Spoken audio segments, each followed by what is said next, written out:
Didn't do it alone.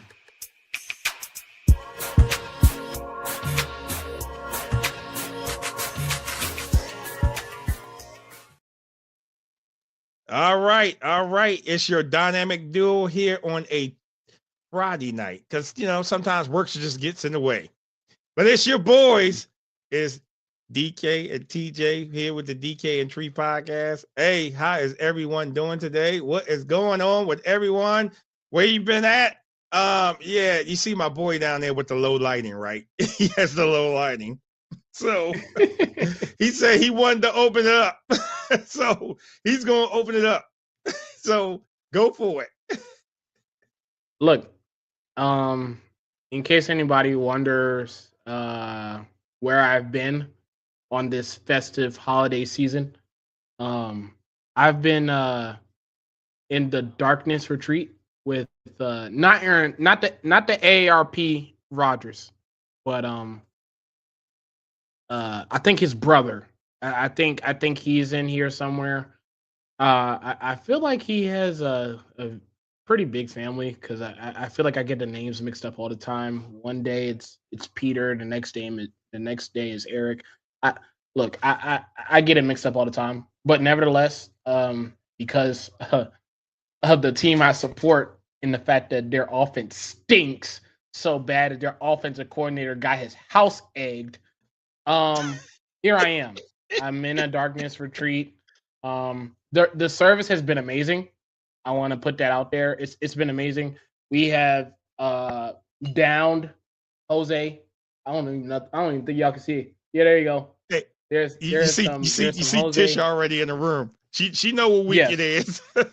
Yes. So some Jose has already been supplied, and then we're already working on the classic E&J for you lovely drinkers out there. So they've been taking very good care of me. This has been a very good stay. I actually would recommend it. I think it's 5 stars. See, the last time I was in the Darkness Retreat, for those of you that have watched this show long enough, the last time I was in the Darkness Retreat, it was very very bleak. It was very lifeless. It felt like there was like no customer service whatsoever, and it was just worst case scenario. But this time around, I don't know if they did some renovations to the rooms or if they made some adjustments to the lighting. I have no idea. I don't know if they added some new staff. I have no clue. But for whatever reason, it has put us in a position where I can be enjoying such a dark time being a fan of a team that I support. And I gotta admit, man, I fully recommend. It's 5 stars for me. Now I don't know how long I'm gonna be here for. Obviously Christmas is coming up, so hopefully, if a couple wins show up and we win a division or something like that, maybe you might see some lights again. I have no idea. But as far as I'm concerned, until that happens, until that is on full display, I will be here. And no, this is not jail. This has actually been very luxurious. Okay, again, I bring to you number one in Jose Cuervo on full display, and then we have E&J. It's been a process, but nevertheless, we're here, and I'm grateful. Still alive, right? Still kicking, still pushing. Yep, still alive, still kicking. Hello, welcome in. Anyone that wants to comment about your teams? Hey, when you come in, rep your team, whatever. We just doing some recaps, but I just let you know, just like this, it's about to be fun. It's about to be happy. Yes. Oh, yes. Now they did warn me with me being at this luxurious stay known as the Darkness Retreat. They did warn me about me making a whole lot of noise, but I also told them that I do a podcast where there's a lot of noises being made by default. So they said they're gonna try to make sure that they don't boot me out this time, but they can't guarantee nothing. So I hope that I do a good enough job to where I don't get booted out of the Darkness Retreat. and I'm out on the street. Because that would just be terrible circumstances. So I'll try to behave myself tonight. I'll try to. I can't guarantee nothing. Oh no, the hell with that. we going full fledged. the hell with that. We going full fledged tonight. You want me out on the street, man? Come on. Yeah. Hey, I'm gonna be right there with you. I'm gonna be right there with you. But Tish, you know what week this is. You know what week this is. And it's Ravens Steelers week. We getting ready for that. I'm excited because got a friend of mine. She's Steelers fan. So all you Steelers fans is out there, she's your advocate. So I'm actually doing a live podcast from a venue on Sunday for that game. Live podcast. So just like I'm streaming across everything right now, I'll be streaming across everything there live. It's going to be lit.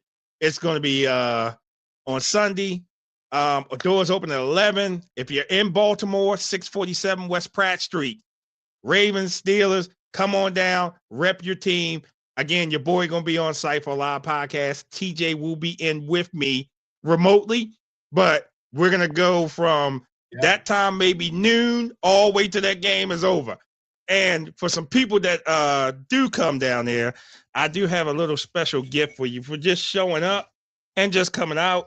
So I still have a couple more of these left. Some mugs, some DK and Tree mugs. But beautiful. This is the Brown Bag Award winner because we give out brown bags during the show.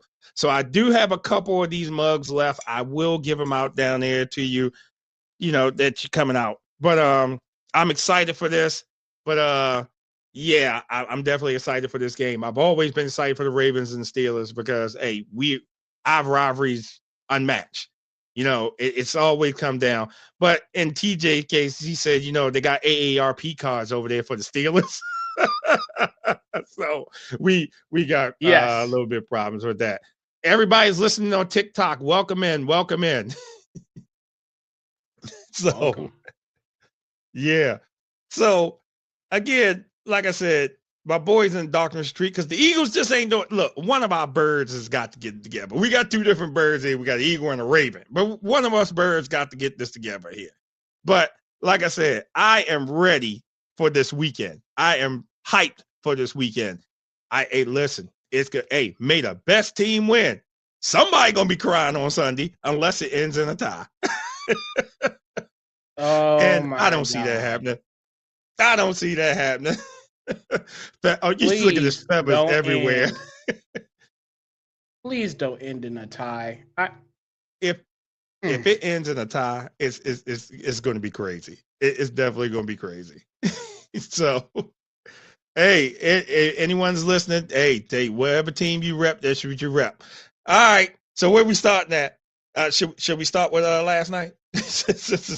We should, but unlike usual, because of my location, I'm not going to take the time into dance or have a parade on a loss by any one of the other teams in the division. So I'm gonna allow you to do the honors, and then I'll tag team. I'll go in after that.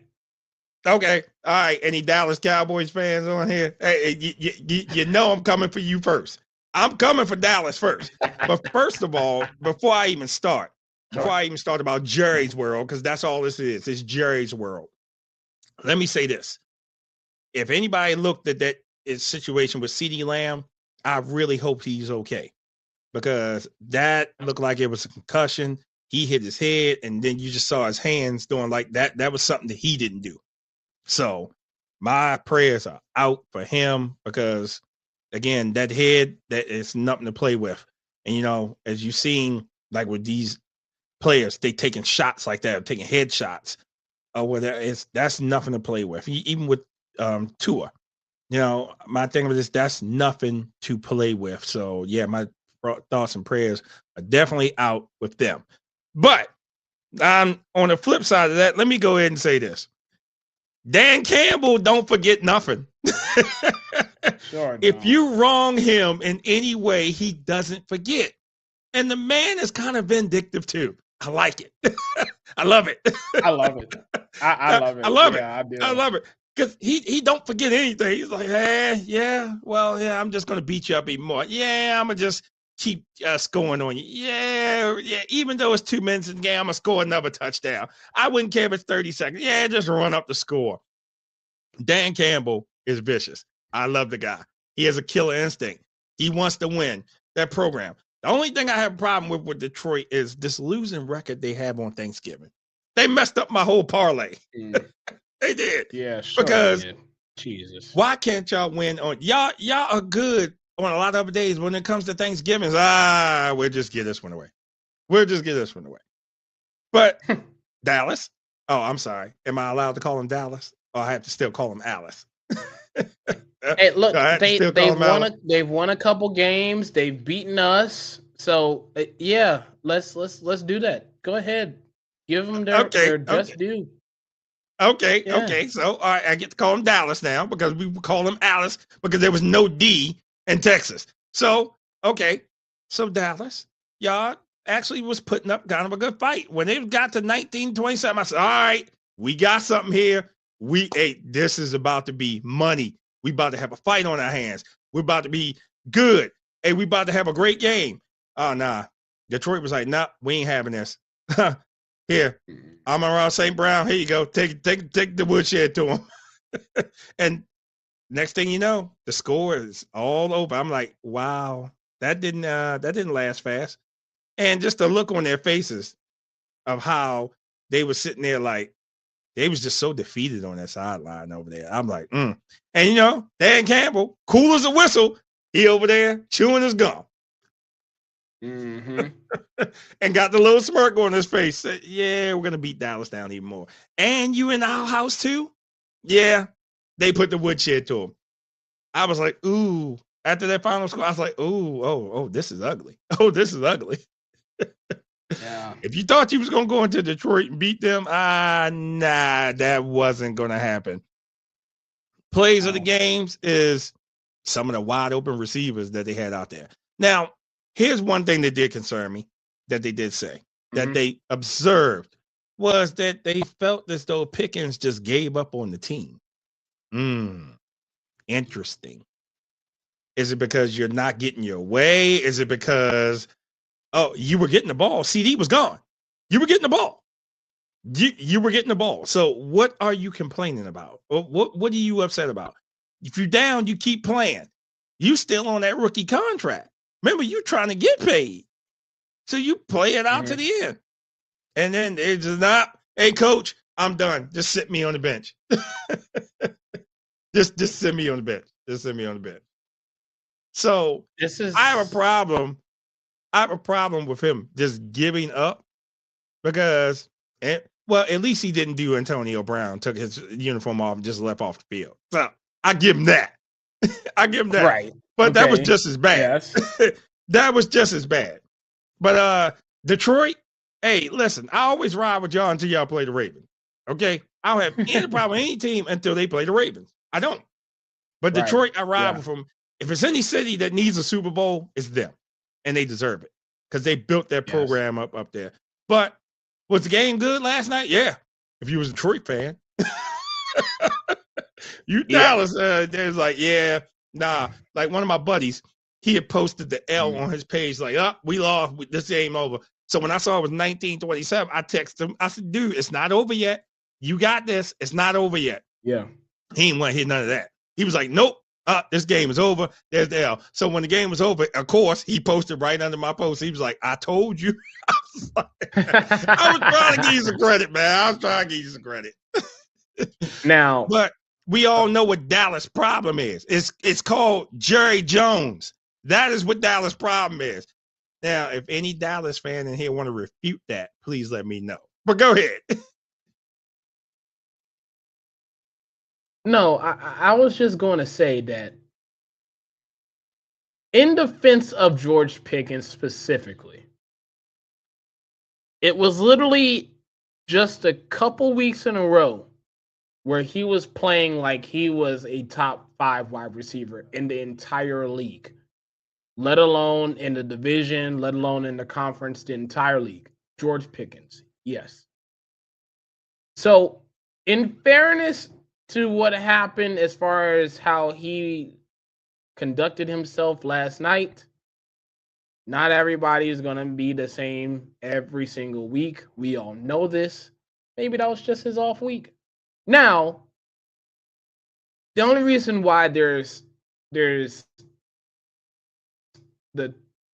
your truth, my truth, and then the facts. Because see, that is one side. Then the other side is that you look on the other sideline and you see Amon-Ra St. Brown. I want to let everybody in on a little secret. Amon-Ra St. Brown got hurt on Thanksgiving. Right. And he messed up his ankle. And Dan Campbell, post-game, literally said he is going to be gone for a little bit. We don't know how long, but he's going to be gone for a little bit. That man suited up and played last night like that. And he went on to have a wonderful game. He had a fantastic game. And to see the flip side of one or the other, if I'm not even going to say his name, but if I'm someone who owns that team in Texas that's not named Houston, especially if I'm having the conversation of trying to figure out if I want to pay the guy yet or how much I'm willing to pay him and things of that nature, stuff like that is what I pay attention to. And it's one of those things where it's like, okay, like, yes, you've had a fantastic season, like leading up to last night, you were leading, you were doing so great that none of the Steelers receivers were able to do what you're doing combined. You know? Right. So that is awesome. But then you had moments like last night that showed the world pretty much. Like, that's why the Steelers traded him away. That's exactly why. Because when we need you to stay being that number one wide receiver you've been all year, now all of a sudden, for whatever reason, you just decide to just say, hey, you know what? I don't feel like giving a whole lot of effort. One of the picks that Dak threw, I don't know if you could say it was a good DB play. I don't know. I've done watched the pick like 1,000 times, not because I enjoy seeing the pick, but because, you know, it's football. I have to watch it. And right. The pick, I initially was like, okay, Dak, you know that's a tight window you're throwing into here. But then I watched the replay after like the 5th time of watching it, and you see that Pickens stopped himself. Like it was a catchable ball, and then Pickens kind of just said, "Fuck it," like And then Dak was like on the sideline, like, "What the hell was that? What was that about?" And so when you see that, and then in contrast, you see St. Brown, who's going through the middle, like he's totally fine, like he's 100% hitting people, going on deep routes, catching stuff, like literally doing St. Brown things as if he never got hurt at all. That was a glaring sign. If I am that team that plays in Texas, that's not named Houston, y'all needed this win, like bad, like really bad, because now their percentages went down to 9.8 of getting the playoff spot. And I'm gonna explain why I went down to 9%. So not only do you have the Lions, who are a wild card team, if you can believe it, they are a wild card team today. You lost to them. Then you also lost to the Panthers as well, which was a brutal loss. Yep. Okay. Now, you would have said, okay, well, we did tie against Green Bay. Well, none of that matters if Green Bay keeps on winning, which they have a very much so of an opportunity to do. Okay. Yep. So that eliminates the whole wild card by itself. You're not getting over Seattle. They're going to be in it. So it's going to be Seattle, Rams. I don't even know about the team in the NFC East right now. And the Panthers. And then you have Detroit, Green Bay, and the 49ers. Okay? Now, obviously, the 49ers, who I've been saying since day one that they've been this shoestring McCaffreys because everybody seems to get hurt on that team. Right. They have a winning record right now. So you're not going to get over that. You're 6-1 now, which means even if best case scenario were to show itself, it's not going to translate. And by then it'll be too late because you're either going for the division or you're going home. Yeah, absolutely. If there's another team in the NFC East that wins on Monday night, that's out the window. Yeah. So absolutely. So if you are a team that plays in Texas that's not named Houston, if the other team in the NFC East wins on Monday night, your season's over. This is a wrap. Yeah. There's no need to do anything. Okay? If I am a Lions fan today, I'm very proud. This game was their backs were against the wall.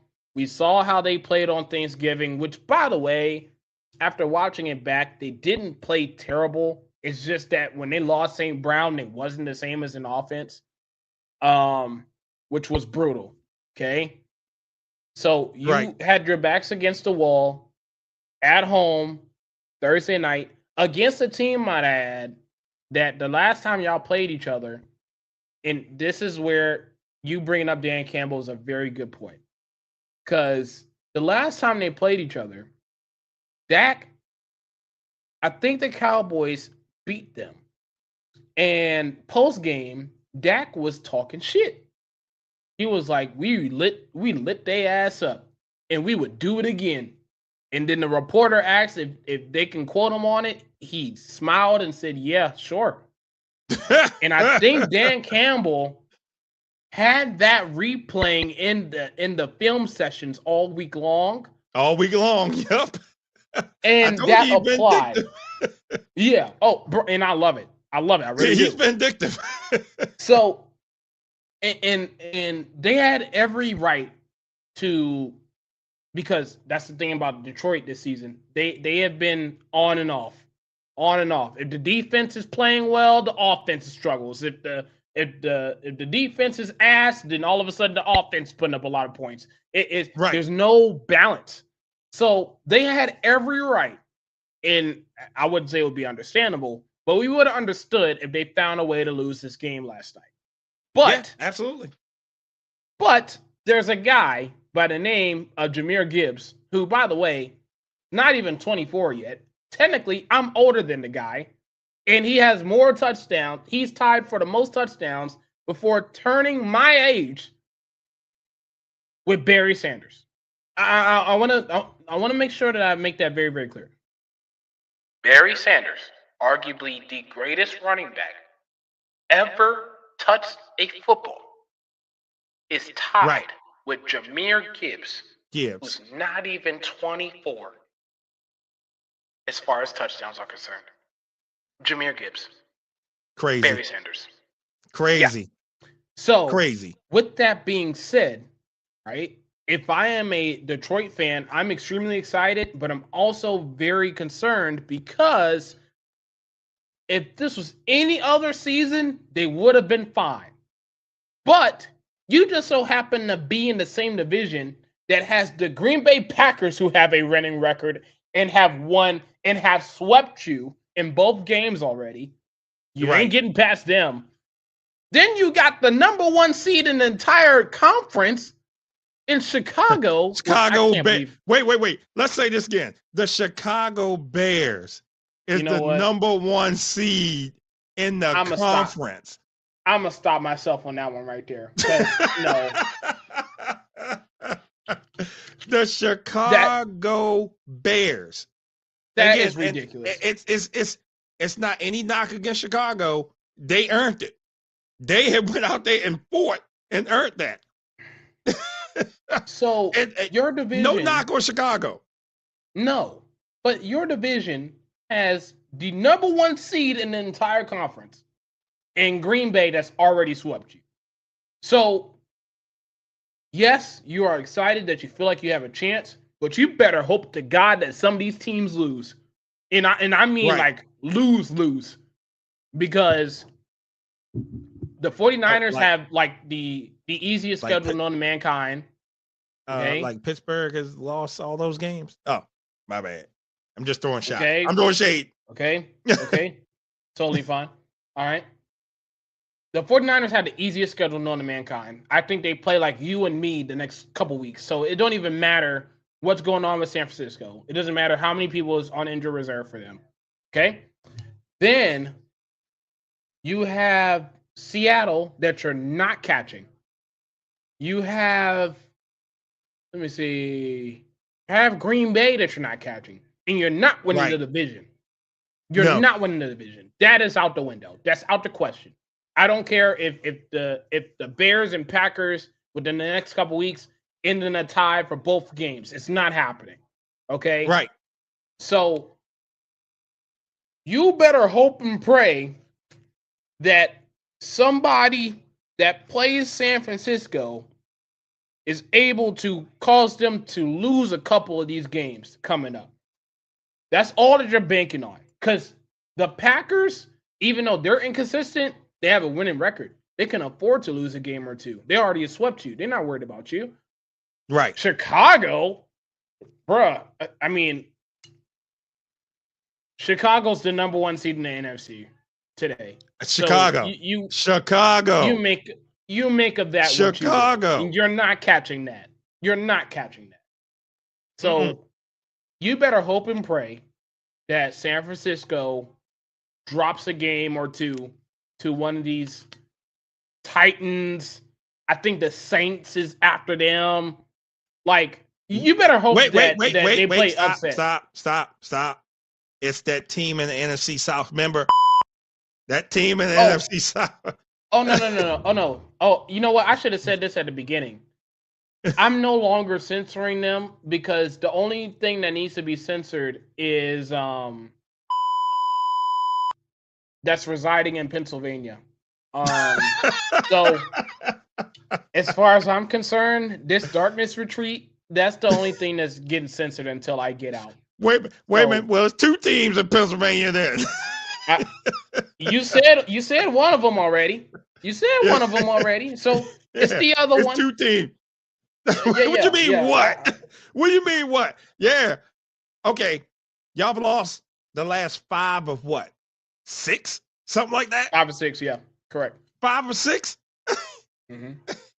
Yeah. We start censoring people. It's just like them teams in the NFC South. We gonna start censoring people. And that Jets versus game. What you mean we do too much? we don't do too much. It don't matter. It does matter. Wins and losses matter. They do. A lot. And after Sunday, somebody's gonna have a lot of bragging rights between us and y'all. And again, it's a live podcast. So from beginning to end, we are streaming it live. And at the end of that game, somebody is going to have a lot of crow to be eaten. Either it's going to be me, because I'm going to be in the Lions den, or it's going to be the Steelers fans. Oh, I'm sorry. Fans. Okay, now,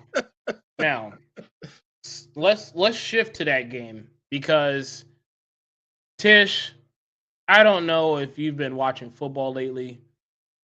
Your franchise is currently a senior citizen retirement home, led by Tomlin, who they're already trying. I'm hearing stuff from Big Ben about them trying to get him to go to Penn State. By the way, Penn State just hired their head coach today. Congratulations, Matt Campbell. But they're Big Ben is looking for them to go. Okay, they're looking for him to go. All right, and then your senior citizen retirement home is led by AARP Rogers and an offensive line that's a bunch of turnstiles and a defense who literally I'm questioning their reasonings for staying to play football on this roster because everybody's either injured, old, or can't play, or both. And the only reason why y'all have gotten away with it for so long, especially in the season, the reason why y'all have the wins that y'all have is because of the opponents being dumb enough to not exploit it. So again, the retirement home that y'all have in Pittsburgh, Pennsylvania. Not the retirement home. It is. It is. Okay. Everybody has the AARP card. Rogers has one. Slay, the guy that y'all waived, he has one. He has one so good that when he got to Buffalo, he decided that, you know what, maybe I need to rethink that. So his AARP card is still in service. Okay. Aaron Rodgers, he has one. He's the leader of the pack in that one. And then that's the problem. That's the problem. I think some of y'all on that roster is already using the benefits. I think that's the problem. Somebody is out 2 weeks. The other guy is out for 3. The other guy has a shattered nose. The other guy has a broken wrist. That's the benefits y'all are using. Y'all are taking games off. You know what? not that she laughing though. Yes, because she understands that it's the truth. Tell me when I'm telling lies. So look at the injury report for the Pittsburgh Steelers today. Not yesterday, not when they got fresh on the plane, today. It is a list that is as long as 3 of my grocery lists combined of people that's hurt, out, or are an injured reserve and can't play. So that is your roster in 2025. And y'all are having the nerve, because yes, I've heard some of these noises too, that some of y'all actually believe that y'all have a chance against Baltimore. Now, to your credit,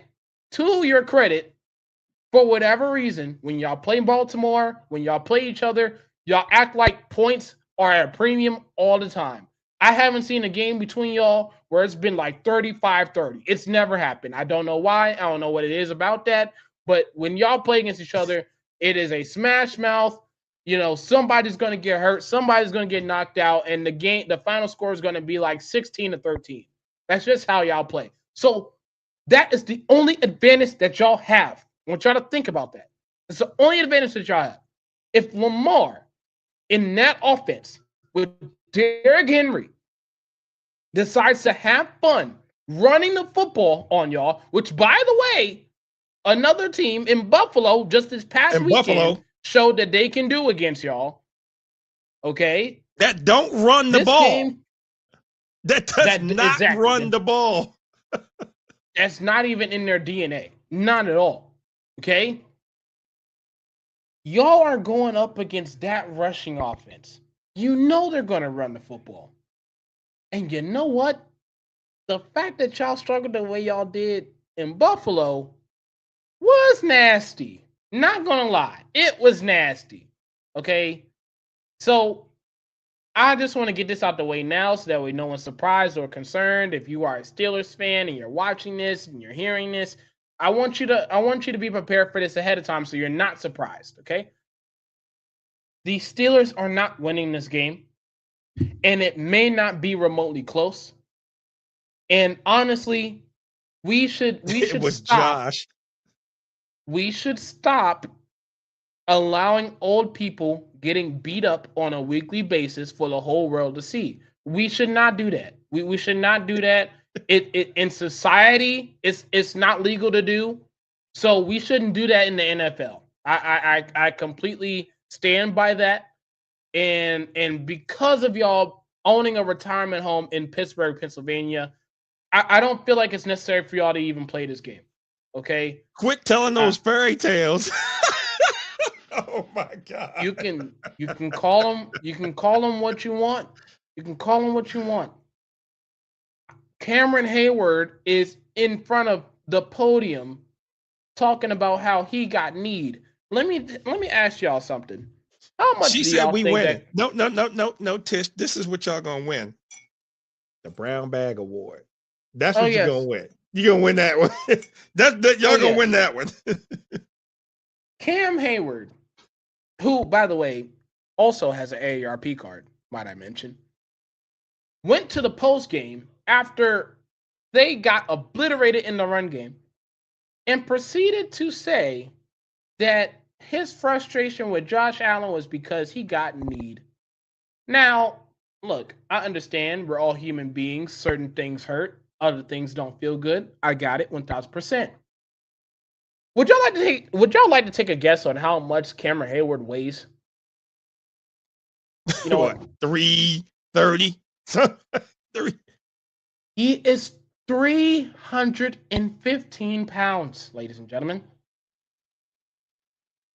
A defensive tackle who is 315 pounds is tripping because a quarterback who is 6'6", 240 need him one time during a game. That is what he's complaining about. Now, look, again, I'm not putting biases here or anything like that. The truth of the matter is one team has some younger feet. The other team is owning a retirement home in a cold. Not owning a retirement home. Yes. Oh, yes. Oh, yes. They own a retirement home. Everybody has the AARP cards. Some, like Tish, you already know. You mentioned it in the comments already. Some of them have already used their benefits. They've been out for games. Okay. He said, what are you saying? Everybody on TikTok, rep your team. Tell me who your team is. So yes. So let's just eliminate all that. Okay. All right. We have a retirement home going up against the Ravens. You let me know who's winning that game. Okay. I actually don't even think it's fair for them to be playing each other.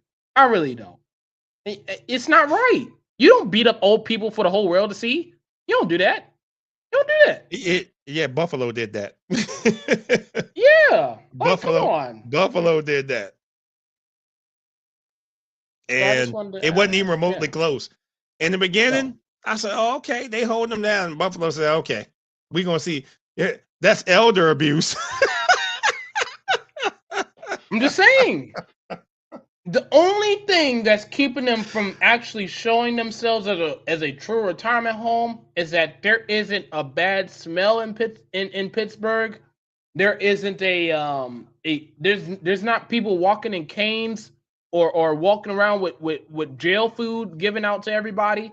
Like they actually have a legitimate concession stand. They actually have, they have good furniture, even though it's cold and it's always cold. Yeah. On the 18th of this month, I'm supposed to be in Pittsburgh.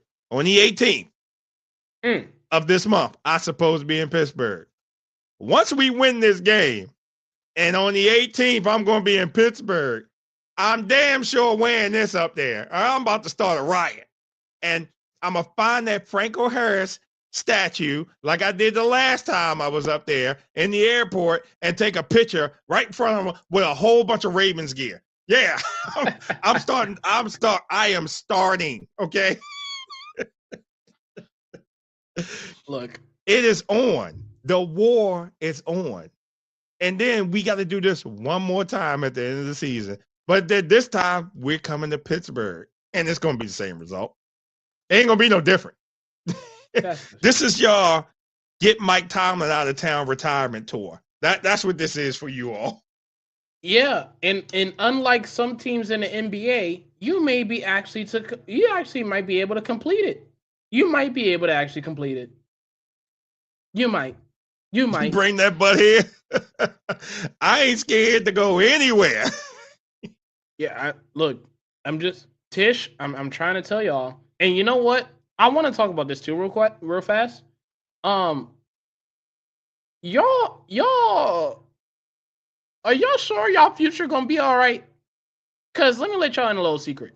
Aaron Rodgers is already planning on making sure that this is probably his last season, unless y'all absolutely want to bring him back to join the AARP club again. Then you're more than welcome to. He said So he's that's going your back to starting. be retire as a Green Bay Packer.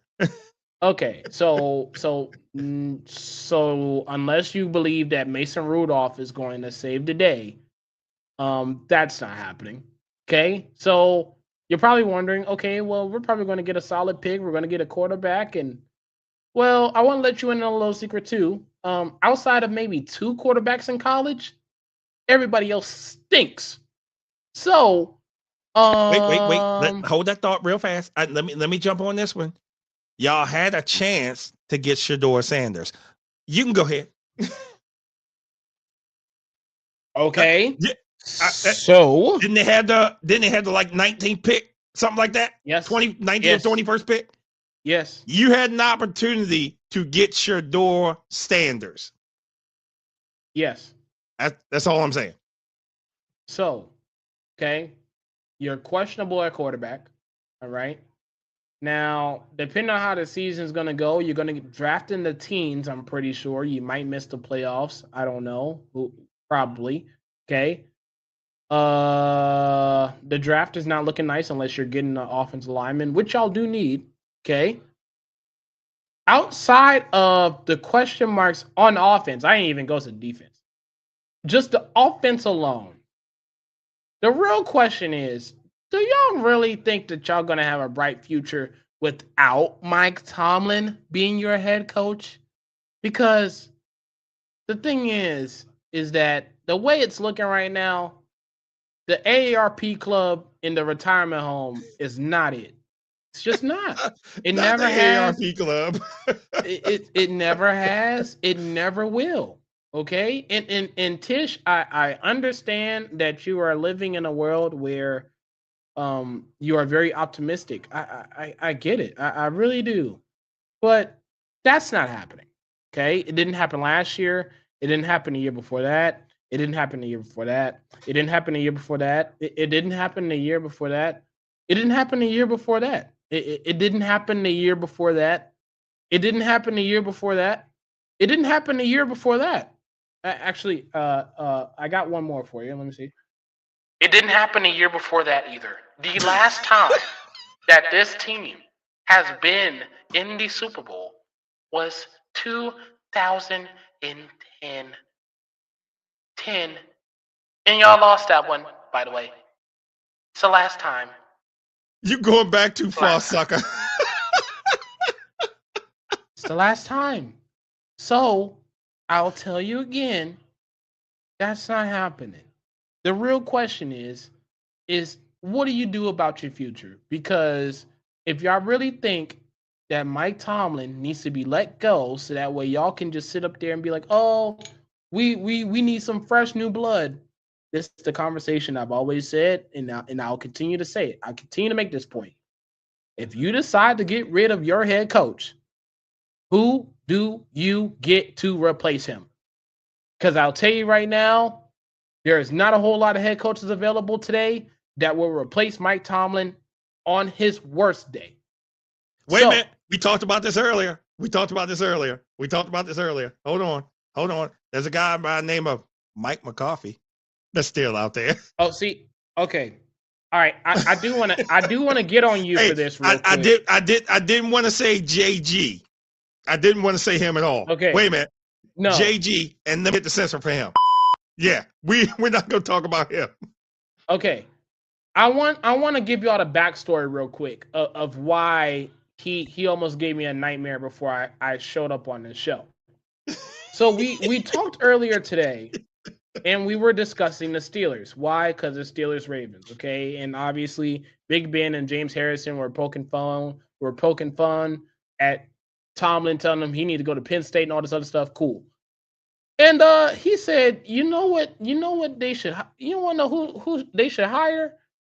The former Cowboy coach. And before he even took a step further, I said, look, I'm going to just stop you right there. If he becomes a head coach again, I'm sorry. This is obnoxious. And I thought he was alluding to the guy that is on NBC that they make commentate once a year, which I think it's once per year because I literally don't see him any other time during the year in that booth. And literally, he is such an unwatchable product. I look, to put in perspective of how much I despise him as a commentator. For me, who is trying to ultimately become one day, I know for sure I will always have a chance if that man is able to commentate games. If he's able to commentate games, then I know I will always have a chance till the day I die. And if you don't know who we talking about, it's the former Dallas coach. We don't say his name because he may appear like Joe Hendry for all my wrestling fans out here. So we don't say his name, but his initials is JG. Yeah, if you know who I'm talking about, you know. Yeah, we're not even going to do that. So I thought that he was alluding to him.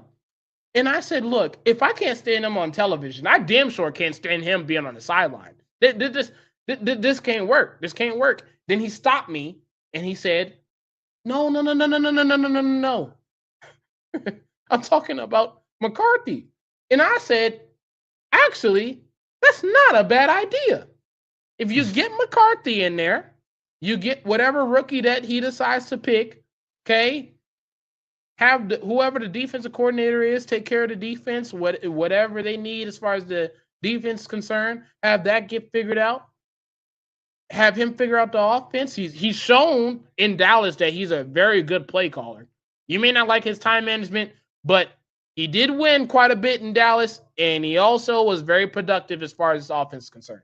So if you put him in there in Pittsburgh, okay, have them start fresh, all right, now we're talking.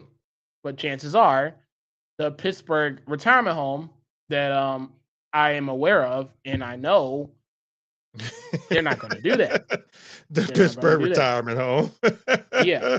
Someone is going to use their AARP card and say, "Hey, one of my benefits is I get to keep Tomlin for one more year." Someone's going to use the AARP card, and I'm not going to blame him because, again, outside of McCarthy, who do you trust to replace Tomlin? Right. Who? Right. Robert Saleh? I mean, shoot, I didn't think he did a bad job in New York, but, you know, his team was always ass. Like, who is it? So, I tell Steelers fans, be careful now. Be careful what you wish for. Damon, I say the same thing to you about Harbaugh. Be careful what you wish for. You want a new voice? You want a da-da-da? You want a this? You want a that? Okay, all right. Okay. I get it. I get it. But the thing of it is and that I'm guilty too, Harbaugh needs to change. He has to change his program, man. But it's sometimes you just gotta inject new life and new blood into there because things get stale. Like I said, Mike Macdonald should have been the damn head coach here. He should have been the head coach, bro. Because look what's going on in Seattle. Look what's going on in Seattle. And taking names. That defense vicious. To the tune, they beat the brakes off someone last week, 26-0. Shellacking. I'm sorry. That team up in Minnesota. Wait a minute. That team up in Minnesota. Wait a minute. They get this too. They get this also. No. That is doing a disservice. Sir, I need y'all to understand what they did to Minnesota on Sunday. They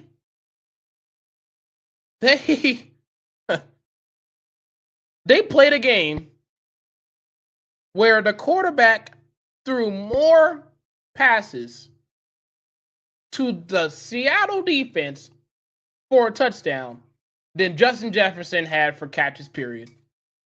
I need y'all to understand that. He threw more passes to the other team than Justin Jefferson had catches the entire game. By the way, just to put in perspective of how crazy that game was. You know, Jackson Smith and Jigba, that guy that's been, killing defenses all year and is Right. and broke the Seattle receiving record just a couple games Right. ago. Yeah, they held him to 15 yards. Okay, they held him to 15 yards, and Sam Darnold didn't get over 200 yards passing, and yet the final score was 26-0. 0. That's embarrassing. I feel like not every franchise should have any team that gets shut out in the National Football League should be embarrassed. bro. Should be embarrassed. Man, so when you see what Seattle's doing, yes, I agree that if y'all had somebody in house, y'all should have just made him the head coach. I agree with that point. But that's another thing about Pittsburgh. They can't say that. They can't say that. Their offensive coordinator, would you want him to be your next head coach? No. No. How about your defensive coordinator? No. No. Everybody is in the Pittsburgh retirement home. Everybody has AARP cards. Everybody's either ready to retire or they're getting ready to just call it quits as a whole. Like they're ready to be in Malibu somewhere with their family and grandkids. No, I'm talking about these men having grandkids. Those are the guys that are playing on the field on Sunday and have been playing throughout this season. What are we talking about? What are we talking about? What are we doing? What are we doing? So, hey, and if you that's it. If you disagree with us, please tell us. Because the video that TJ sent me earlier, and it was a Steelers fan. I was no more good after seeing this. He said you can dig up O.J. Simpson and he'll get yards against the Pittsburgh Steelers. He said if his ashes were out there, he said they would get 100 yards just blowing his ashes. O.J. Simpson now. I can't.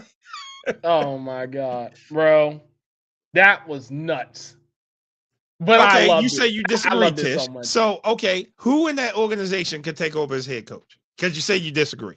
Who in that organization? Tish, you don't work for the Steelers, by the way. You're a fan. I'll make that clear in case anybody was wondering. Okay, that's enough on my team. Okay, see? All right, so you understand. So, again, tell me when I'm telling lies. I know. Me, PJ, welcome.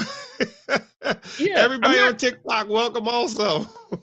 Yeah, I'm not talking out the side of my ass here. That's literally the truth. There is literally no one in house that could be there to replace Tomlin. It's not happening. It never has. It never would. Ever. There's never been one to come close. No one. No.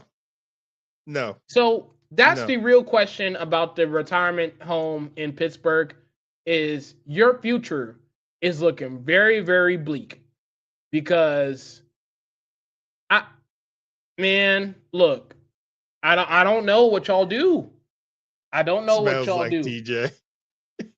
Hey, look, Tish, let me tell you something. I smell like straight Dove and what is it? Is it cocoa butter? Yeah. I'm smelling pretty good. Yeah. I'm trying to tell y'all, this darkness retreat has been giving me good times. I'm trying to tell y'all. Look, okay? They done gave me all different types of shower equipment. Man, I'm trying to tell you, man, it's good stuff. Wait. You said hate. It's not hate. We're not hating. I never hate. We're just calling it facts. This is all facts. This is facts. This not hate. I am forbidden from spewing hate being in this location. So you don't have to worry about that on my end. Okay? It's the whole purpose of the darkness retreat is to reset, to recalibrate and to think good thoughts, have, a nice positive outlook on life again. That's the whole purpose of it. So I don't have space for me to hate. I think that might be a bar. I might need to put that on my album or something. I don't know. But nevertheless, okay, I don't have space to do that. I want to make that very, very clear. The truth of the matter is your team is screwed, and we don't know what else for y'all to do because it's not like y'all have all the draft capital in the world. And if y'all want to keep going 9-8, 9-8, 9-8, so that y'all don't have a losing season, then guess what? I ain't buying it. Wait. Can't replace Tomlin, but Steelers organization is lower than him. I couldn't tell after Sunday. Man, I couldn't tell after Sunday the way they was chanting fire him in that stadium. They said, I think they played the Renegade song and they even booed that up there. Oh yeah. Yeah. Oh yeah. Listen. And then it's made big news. Hey, Tomlin could be fired. Hey, you think about firing Tomlin? You think he should go? Do you think this? And people have taken up for him and says, hey, listen, the man hasn't had a losing season. I get that. I do. I get that. I completely get that. But whereas you as an owner, put yourself in the owner's shoes. Only thing that matters is championships, right? Championships. That's the only thing an owner wants to see. How many Lombardi trophies can you bring to this organization? Yeah. You know, it ain't because what we had in the past, what we need now. What are you doing to bring us prestige right now? Making us the top organization in the NFL right now. It ain't what you did in the past. That's history, right? You can't take away that history from your teams. It's what can you do right now? And right now, as it stands, the Philadelphia Eagles are your current champions. Your current, right? Till something else is decided this year, whether they're going to repeat or if they get eliminated. It's going to be someone else. He's got to follow what the big wigs say. Oh, he does? Oh, so the big wigs are telling him that we're going to be mediocre this year? No, he's the head coach. The only person that has total dominance over a team is in Jerry's world. That's it. He comes down the field. He gets involved with that stuff. That's it. No, he has done it. Look, hey, she said his name. PJ said his name. Look how long JG was the Cowboys, and they sucked for a long time. Hey, we don't say his name because we don't want him to appear. He like Joe Hendry. He might appear. PJ, I love you. I love you. Please, for the love of God, make that the last time you leave a comment that involves that name ever again. I need y'all to understand, okay? My beef with him is not so much of him being in my division. I can care less about that. People leave and they come and go all the time. That's okay. But this guy on television, when your job is to be entertaining and the best you got is to be a frail, stale Donald Trump 2.0, are you serious? That's the best you got? No, sir. Oh, no, man, no. The shade. It's not shade. I'm not the only one. Literally, early Thanksgiving night, I told Damon they had the Ravens and the Bengals playing a game that any other time I would have been watching from beginning to end. The moment I saw that man in the booth, I texted him verbatim. I said, "Nah, I can't do it. Can't watch it." Wait, PJ said you're right. I can't do it. I genuinely can't do it. Let me know how the game was. I'm not going to watch it back. Don't just let me know how the game was. Now, thankfully, to Damon's point, he went on to let me know what happened. I appreciate it. But I couldn't do it. I couldn't do it. I still can't do it. That's why he only gets one game a year. And in that one game, it's about as nauseating, as disgusting, as nasty as it could possibly be. No, thank you. That's Thanksgiving. They gave him Thanksgiving. Come on. They gave him Thanksgiving of all games. Man, come on, man. Damon, not the devil. I'm trying to tell you. I'm trying to tell you that frail, stale Donald Trump that just so happens to work for NBC. No, sir. No, ma'am. No, sir. Ain't no way you can tell me that I'm supposed to tolerate him at any expense of the word that involves football. No way. Not Mr. 8-8. No way. No, sir. No, ma'am. No, sir. Not Mr. 8-8. Absolutely not. Absolutely not. No way. So no, that's the last time I want to see anybody comment or say anything about that man, because that man is a frail, stale Donald Trump 2.0 on full display for the whole world to see. And I have had enough. I've had enough when he got on there the first time. And ever since then, it's been an ongoing surplus of straight up shittiness. Straight up surplus of straight up shittiness. Yes, those are multiple S's I just made up on the fly. I do not care. I despise that man being in a booth. There could be literally anyone else in this world that I would want to be in that booth talking about football than him. Can't do it. No. Not the frail, stale Donald Trump 2.0. Absolutely not. Not Mr. 8-8.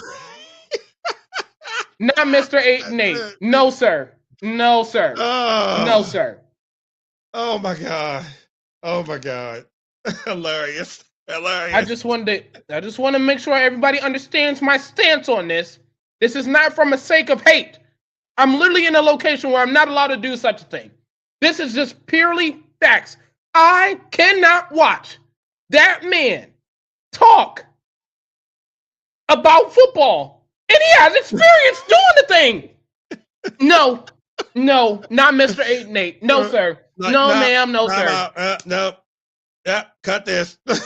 No, and you know what? Better yet, whoever is the executive for NBC. Look, okay, first of all, exclude him. Let me get me out the way. Look, if you're ever watching this, I love you, and I hope that you view me as an asset one day. Okay, now that we got that out the way. All right, that guy should not be employed by any company. ESPN, Fox, CBS, Prime, ABC. We got a flag on the play. We got a flag. Look, I done got my 15 yards a long time ago. I don't care. I'll do it again. This man is not allowed to work in ESPN, Prime, Thursday Night Football, on NFL Network before they gave it to Amazon. Don't have them on ABC. Don't have them on Fox, NBC. No, CBS. No, absolutely not. I do not understand who in their right mind that as an executive decides to say, you know what? Let's keep him there. In fact, he's so good. Let's make sure that we give him a game to commentate during the season. No, sir. Not Mr. 8-8. No way. No way. No way. No company should employ Mr. 8-8 to be their commentator. Ever. I don't even care if it's the 8-8. I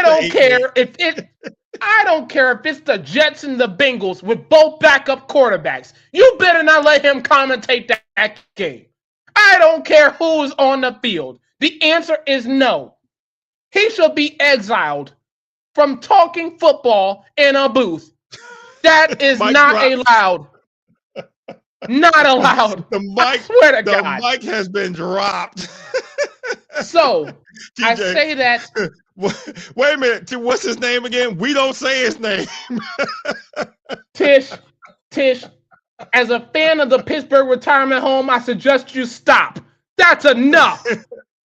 There is no way that someone's employing him to be commentating anything, let alone a Thanksgiving game for the whole world to see, especially when it involves one of the best quarterbacks playing against each other for the whole world to see in Baltimore, which looked nice, by the way. Okay? No, not Mr. 8-8. No, absolutely not. No way. Wait a minute, I got you. We don't say his name around here. He No. is permanently banned. Hold on, I got you one. We refer to him as. Yes. Yes. Because there's no reason, none, besides the fact that he is a frail, stale Donald Trump 2.0, that they have to have somebody orange to talk about football every single week. There's no other reason. None. None. But yet, he gets to commentate on a Thursday night Thanksgiving game? No way, no sir. Absolutely not. And that is the last time I want to hear anything about Mr. A&E. The last time I want to ever hear about stale, frail Donald Trump 2.0 on full display. The absolute last time. I want to make that clear. I don't care if I'm in the darkness retreat. I don't care if I'm back in the house. I don't care if I'm on the street. That should be the absolute last time that I should see him on my screen. Ever. Ever. Yes. Yes. Yes. The last time, Mr. 8 and 8. Oh. Absolutely not. Oh my God. Oh my goodness. Man. Absolutely not. That guy has him fired up. He has him fired up. I don't think y'all understand. I don't think y'all. Okay. All right. Look, I understand. Okay. I understand everybody's version of entertainment is subjective. Okay. I got it. All right. Some people like, some people like this side of commentary where there's a lot of jokes being made. Some guys like the actual play-by-play guys. Some guys actually enjoy, people who are, somewhat entertaining, but they don't add anything extra. Some people actually enjoy that stuff. But one thing's for certain and two things for sure. Yes, I mix it up on purpose. Yes, I mix it up on purpose. There's no way stale, frail Mr. Donald Trump 2.0 should be commentating because he's not good at entertaining, period. And the whole purpose of you being in that spot, you being in that booth, is to entertain as the game is going on. You're supposed to act like you're one of the boys on the couch with a beer in hand talking football. And yet, this is what he sounds like every time he comes up on the screen. Yeah, that seems like a pretty good play by Josh Allen. Oh my God, what a play by Lamar Jackson. He should do it again. And oh man, he's at it again. We're at it again. We're at it again. That was a great play call right there. When I was in Dallas, that's something that we would call it was an eight bunch 87 tight route. Oh my God. Please. So no. You can't be bad and not entertaining. You can be bad. You can be Tom Brady last year and still have a little bit of entertainment to you. Tom Brady has some entertainment to him last year, okay?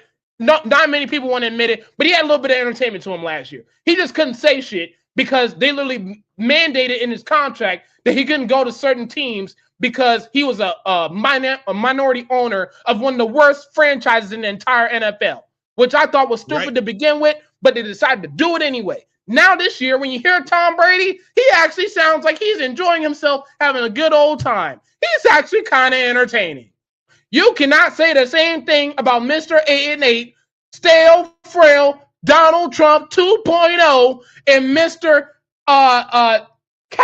Former Cowboy coach. And no way. Can't say the same. So this is the last time. This is the last episode. I want to hear anything about that man. No way. He's starting to, at this rate, he's starting to get close to the nasty man. That's where he's getting to right now. He's wait getting a minute, to which one? Because we got a couple around here. All of them. That's enough. Whoever's the executive for NBC, that's enough. Oh my goodness. That's enough. Oh. And it's the last time I want to hear his name on full display. No way. Listen, no, sir. I needed that laugh. I needed that laugh. Oh my God. Laugh.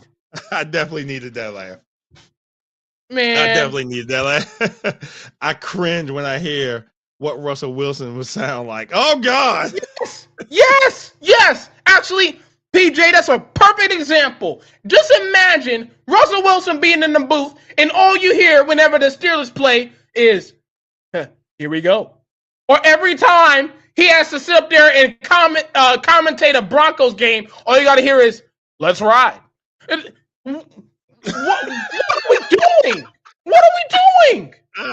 What if every single game the Giants played, all he had to sit there and commentate was, go blue? Like, are we serious right now? Seriously.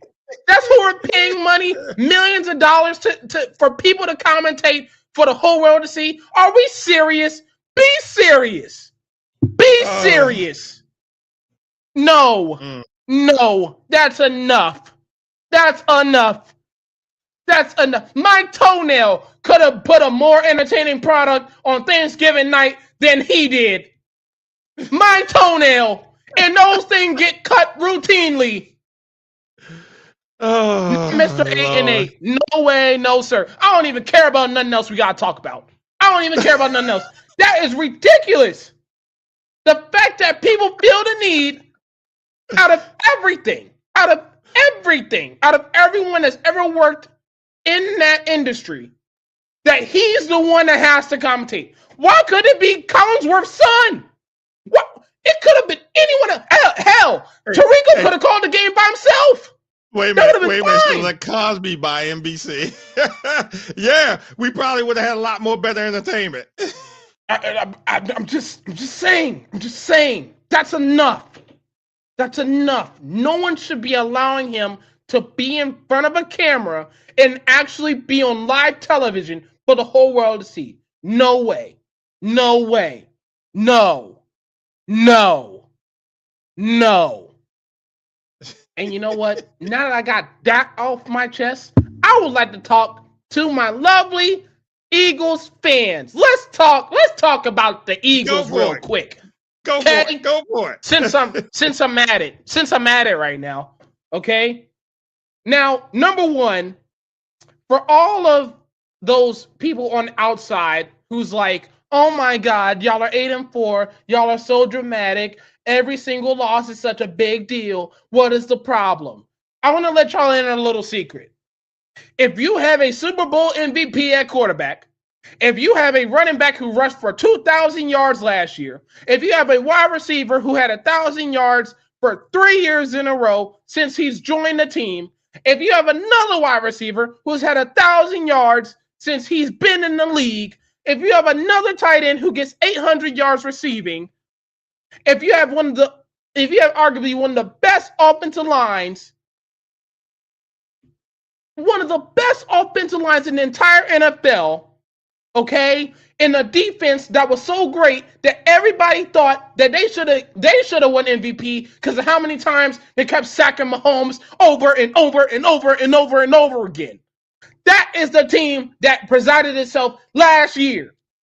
And yet, we fast forward to this week, and yet we still can't figure out how we can have a sufficient offense. We are leading the league in 3 and outs. I'm going to say it again. We are leading the NFL in 3 and outs.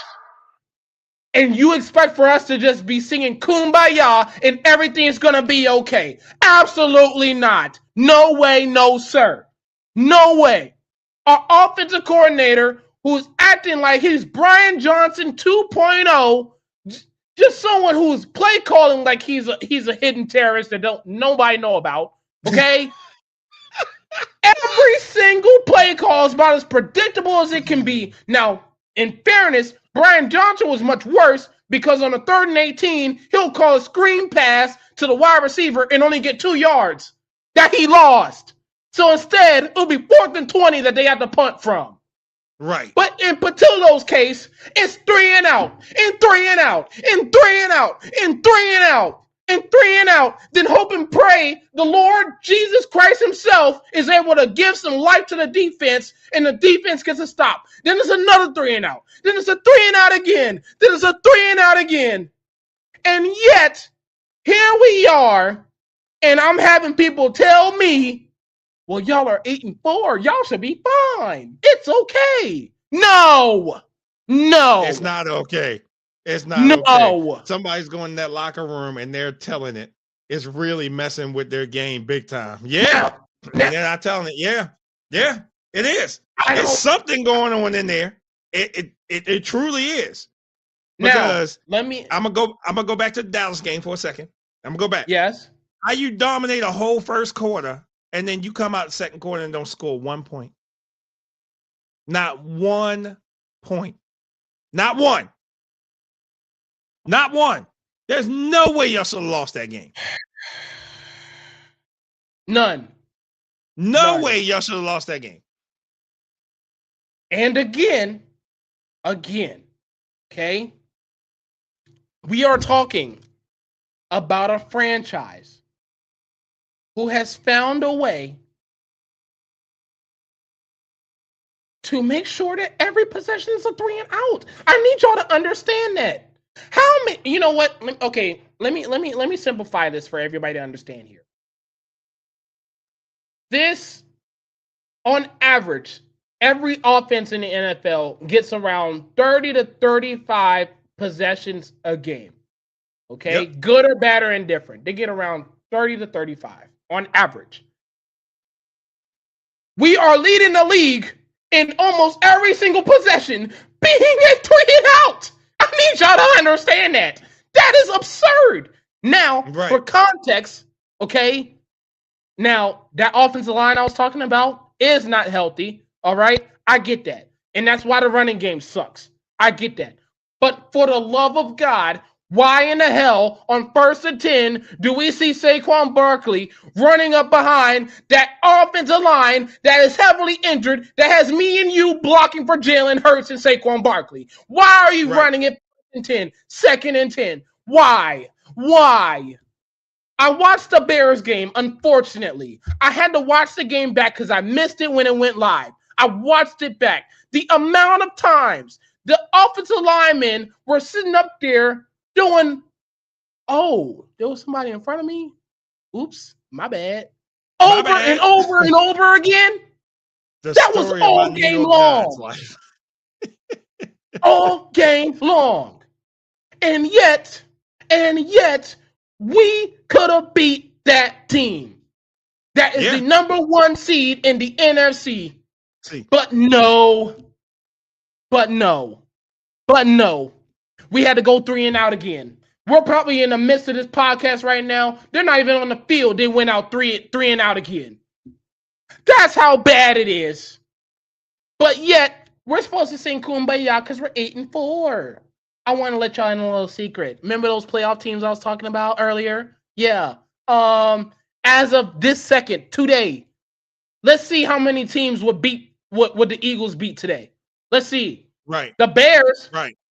We already lost to them. That's already been proven. I don't know if we were to play them again if we beat them because they had no problem running up and down the field on us. The Rams, it took not 1 but 2 block kicks for us to beat them. Let's not forget that. Okay. Right.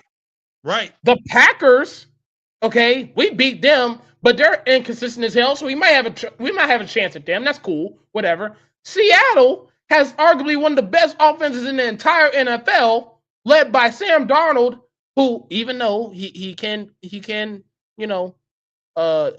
shit the bed when it comes to primetime games and big matchups. Okay, cool, that's whatever. We may have a chance, but even then, guess what? The Ravens is what is the Achilles heel for y'all? The team that for whatever reason y'all struggle against. Who's that team? Kansas City. Okay. The Seattle Seahawks are our Achilles heel. The Seattle Seahawks and the Tampa Bay Buccaneers are our Achilles heel. So do you think that we're ready to face them in the playoffs? I'll let you in a little secret. I'm going to channel my inner Michael from My Wife and Kids. No. Okay? That's the Seahawks. Okay? I just talked about the Rams. I didn't even get to the 49ers, who we already seen for whatever reason. We always in a dogfight, so we may or may not have a chance against them. That's cool, I guess. Panthers, I would have said, you know what, we at least could beat the Panthers. Are you sure about that? Those are the same Panthers that just beat the Rams last week. The same Panthers. The same Panthers. And so, who'd ever thought that would have happened? Who'd ever thought that would happen? Exactly. So do I trust my team to be able to beat them on a one-game basis? I do not know. And that's a problem. Be serious. You're going 3-and-out on offense, asking and praying the Lord Jesus Christ himself for the defense to have enough energy to outlast the entire game, and hope and pray that they can keep a lead while we're kicking field goals every single possession or punting it and thinking that we're going to have a chance. No way. And oh my God, do not let us face Detroit and we have to go to them. Wait. Because you know Dan Campbell has a killer instinct. He don't forget anything. No. And he will keep running it at you. Like, yeah, we're going to make this happen. And with all quarterbacks, Jared Goff. With Jared Goff, I'm not going to say Jared Goff is even in the top 10. Not even top 20. But they make plays for him to be successful. As long as he doesn't get pressured, and get rattled, he does everything. We can go back to this game. Remember when he threw 5 interceptions and they still won the game? Yes. Still won the game with 5 interceptions. Okay. Yes. That team. Detroit. That team. Exactly. I do not. Everybody's talking about all these other teams. I better not see Detroit. I hope they don't make it. Because I swear to God, if we have to go up against Detroit in any round, we are cooked unless we're at home.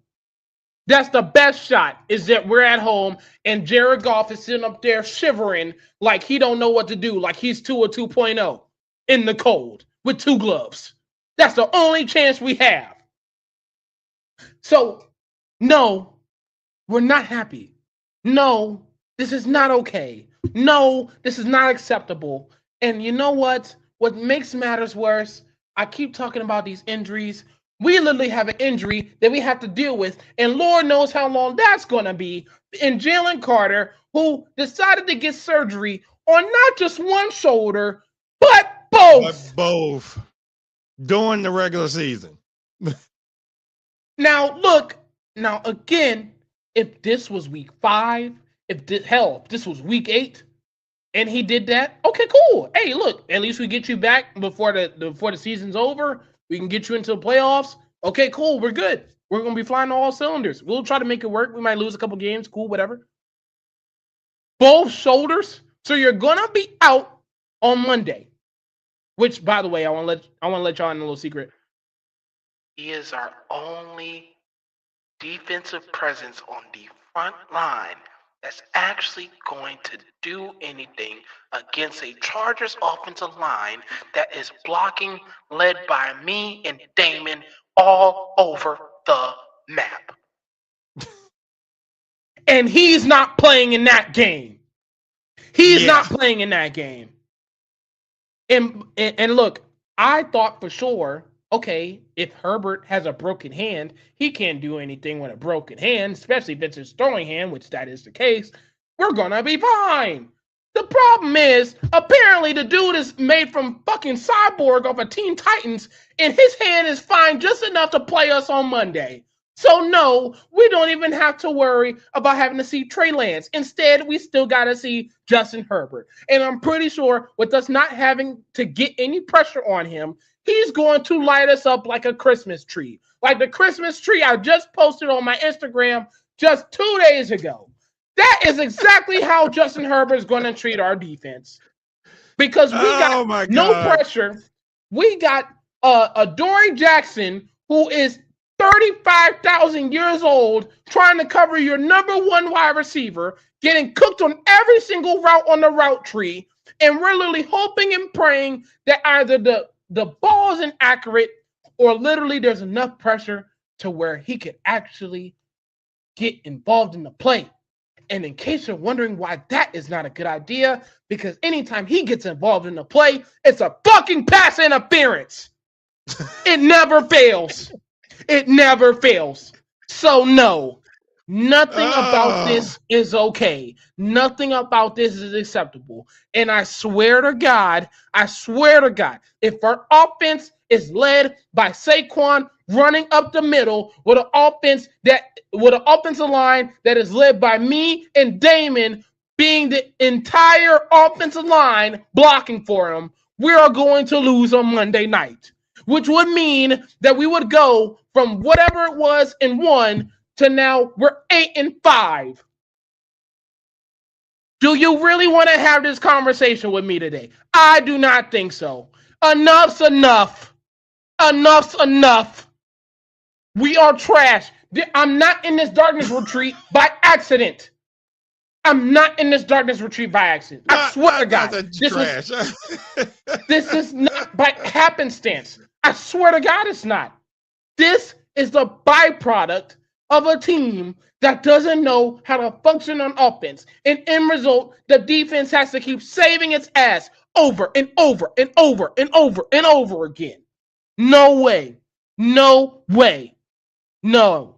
So, yes, as an Eagles fan, no, I do not stand the fact that we have lost I want y'all to understand how we lost these games, okay? We have lost to the Giants, and we see the record they got.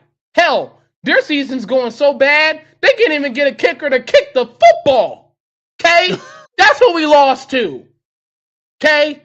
Then we had a 21-point lead going into halftime against Dallas. We lose that game. And then we have Chicago, who literally decided, hey, our quarterback is inaccurate, but you know what? We're just going to run for 280 yards on y'all and beat y'all that way.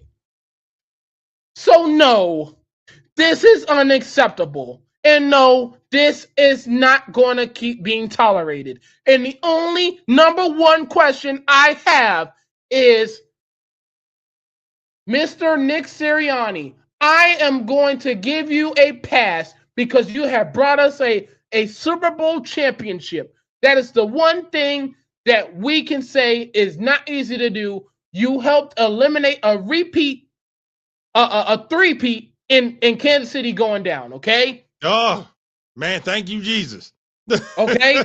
So thank you. So thank you for leading the charge in that regard.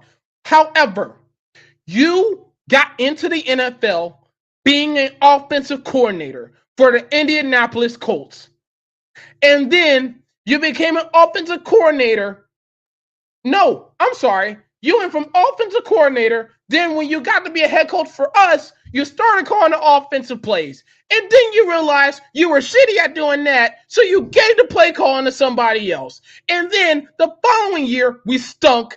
Then next thing you know, we had Kellen Moore. We won the Super Bowl. Fantastic stuff.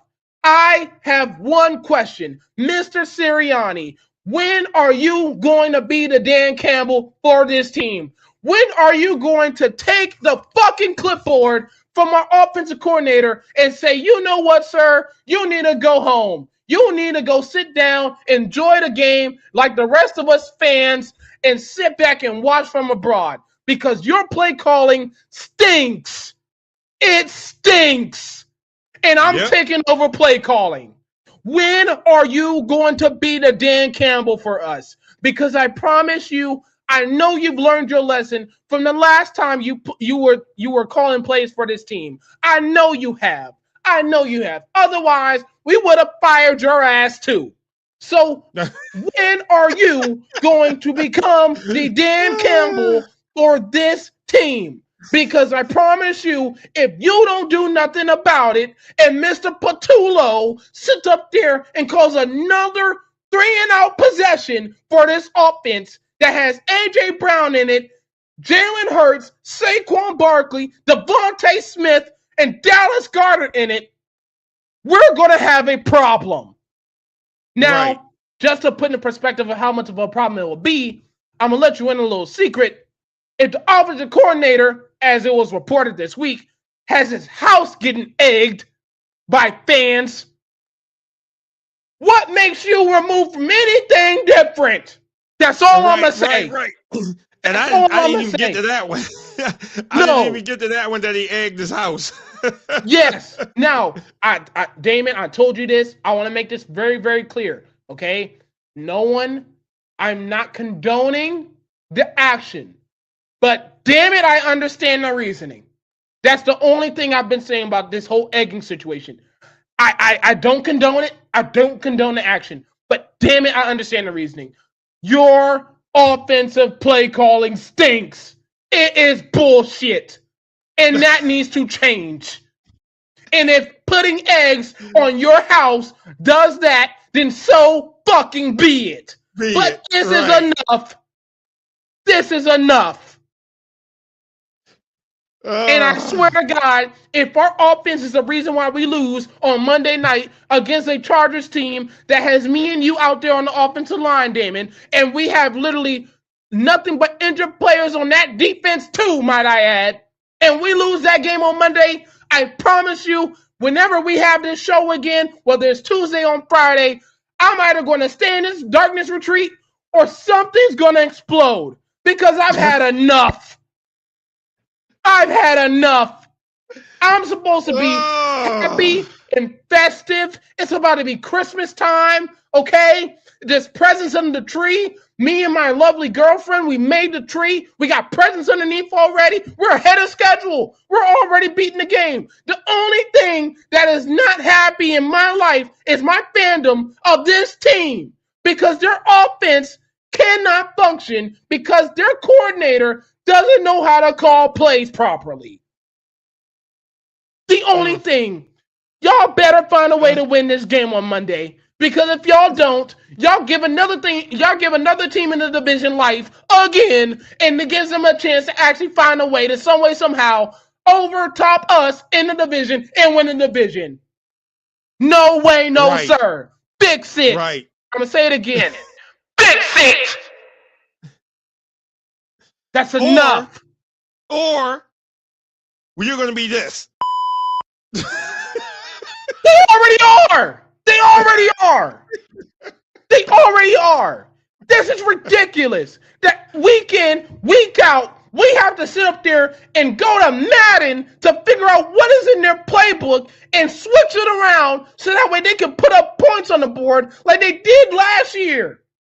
Why are we going to a video game to fix offensive play calling? Why? It makes me curious to see what is on these play sheets. What plays are on these play sheets? What? Like, who do you think you are, Andy Reid? You gonna just sit there and come with a play call called chicken nugget and score a touchdown? No. You need to actually come up with a script that means that we're going to put points on the board. And that means that for the rest of the game, you're able to either chew the clock by us having a lead and we can maintain it, or we can pass in different pass concepts to where we can score over and over and over again. Oh, wait. Or you could be that team up there where Tish is. And it's like, oh, hey, 72. Oh, this shit not going to work. And then run the play anyway. Like, it's gotten so bad that there is a meme. There is a sound on TikTok. I'm going to find it and I'm going to send it to you. There is a meme. And for those of you that are watching this, you know what I'm going to say. The sound literally goes, 1st and 10, run up with Saquon. 2nd and 10, run up with Saquon.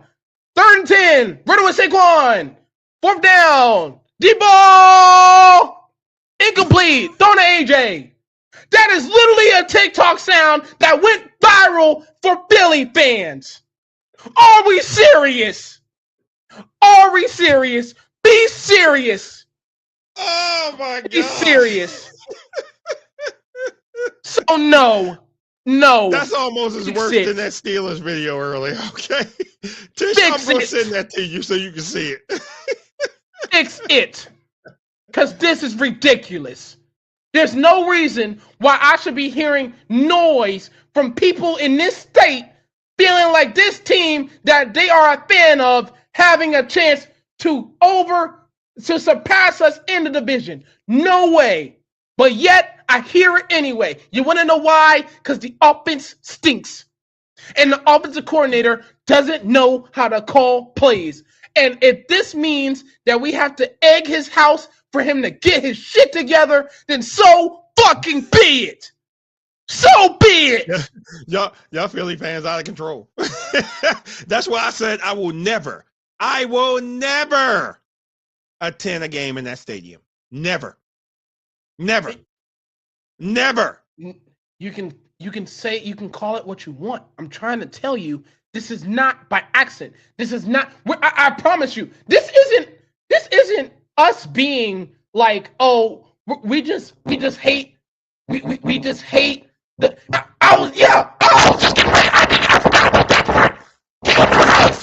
Eggs are for your house to get egged. Yeah, you're bad. Yeah, you're bad. You're real bad. We're in an economy where certain eggs are costing $15 a dozen. That's the economy. They may have had their own chickens. They may have had their own chicken. Even better. That makes it even more expensive. And they had no problem giving those eggs up and throwing it at somebody's house. Get it together. I need to see efficient offense against a team that does not have a healthy defense. Please, for the love of God, because I promise you, if we find a way to lose this game on Monday night and give Dallas life again, it's going to be a problem. The only Christmas gift that anybody that is an Eagles player is going to get from me, is Madden 26. Featuring Saquon Barkley on the cover. Y'all go ahead and figure that shit the fuck out. Figure out what plays y'all need to be calling. Every single player would get one. Everyone. Y'all can watch Saquon do the hurdle every single time. And y'all sit up there and y'all figure out how that can happen again. That's the gift that I would be giving to them. My broke ass will find a way for every single Eagles player on that roster to get Madden 26 so that way they can figure out what play calls they actually use legally. This is enough. I've had it. This darkness retreat was not necessary. This darkness retreat did not have to happen. But yet the offense has been so ass. It's been so cheeks that I have been put in this spot. I've had enough. It's enough. It's enough. Listen. So listen. Our teams have sucked here lately. Our teams have sucked. Our teams have sucked. And I feel the same way you do when it comes to our play calling. I'm like, why in the hell did they call that play? Why did they do this play? Why did they do that play? Oh my God! Why'd you take him out the game?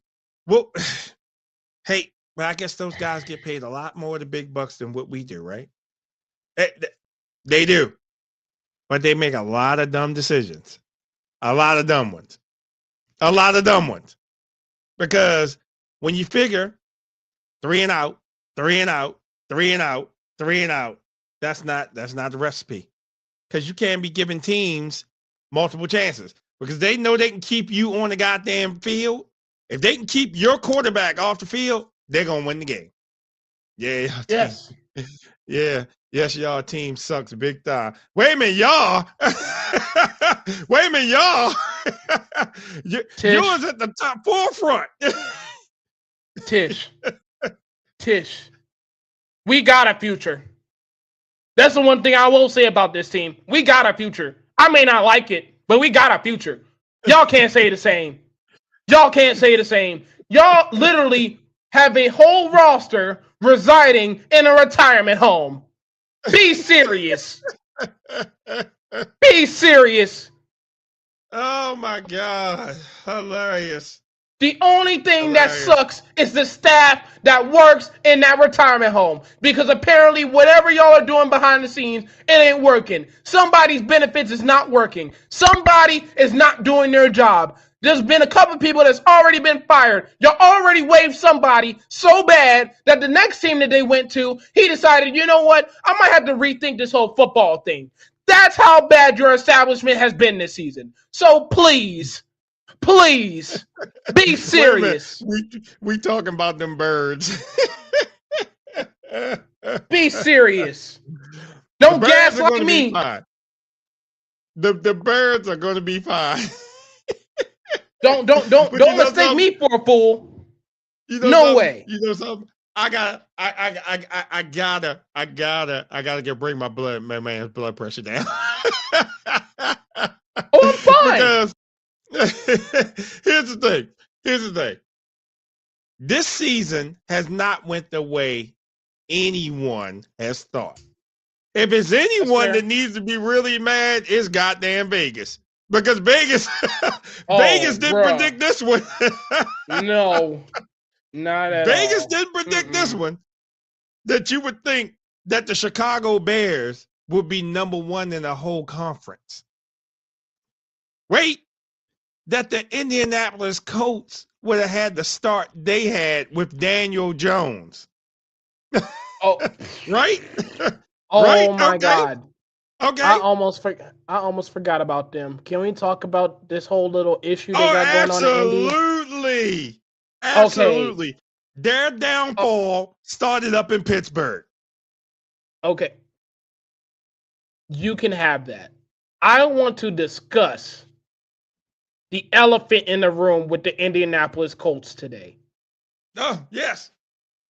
I need y'all to understand, for those of you who are watching this, the Indianapolis Colts are starting Daniel Jones. We all understand that. That's been the case all year. Okay, fine. Here's what y'all don't know. Or if y'all do know, great. If y'all don't, let me let y'all in on a little something. 2 to 3 weeks ago, a report came out, and yes, it has been confirmed already, that this man, Daniel Jones, has a broken leg. I'm going to say it again. Daniel Jones is starting as a quarterback in the NFL with a broken leg. And they decide to keep starting him. And I don't even want to hear what he had to say this week. Apparently, he got some friends from Duke that have this 3D printing brace or sleeve to put on his leg so that his leg stays intact. Bullshit.